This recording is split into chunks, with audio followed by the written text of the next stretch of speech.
अस्सलाम वालेकुम नाज़रीन, मैं हूँ लियाकत राजपर। आप देख रहे हैं Liaquat Rajpar official YouTube channel. आज जो गुफ्तगू आपके साथ शेयर होगी वो हैरान कुन है। हैरान कुन इसीलिए है कि हम दावे तो बड़े करते हैं लेकिन दावों के बरक्स हम कुछ कर नहीं पाते।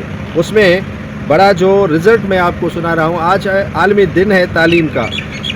कहते हैं कि अगर किसी कौम का बेड़ा गर्क करना हो तो उनकी तालीम को तबाह करना है। दुनिया में दूसरे नंबर पर हमारा पाकिस्तान है जो तालीम की शरह में पीछे आ चुका है, और उसी हवाले से आज दुनिया भर में तालीम का आलमी दिन मनाया जा रहा है।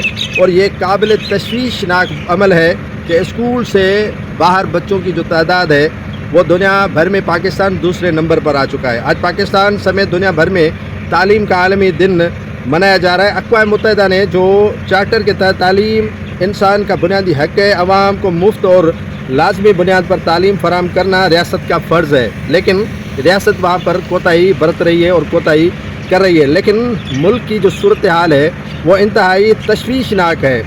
यूनेस्को की रिपोर्ट के मुताबिक पाकिस्तान में स्कूल न जाने वाले बच्चों की तादाद दुनिया में दूसरे नंबर पर है। क्या कह रहा हूँ कि पाकिस्तान में स्कूल न जाने वाले बच्चों की तादाद दुनिया भर में पाकिस्तान दूसरे नंबर पर आ चुका है। और वफाकी वज़ीर तालीम के ज़ैली इदारे की जानिब से जारी करदा रिपोर्ट के मुताबिक मुल्क में 16 साल की उम्र के स्कूल न जाने वाले बच्चों की तादाद 2 करोड़ 66 लाख तक जा पहुंची है।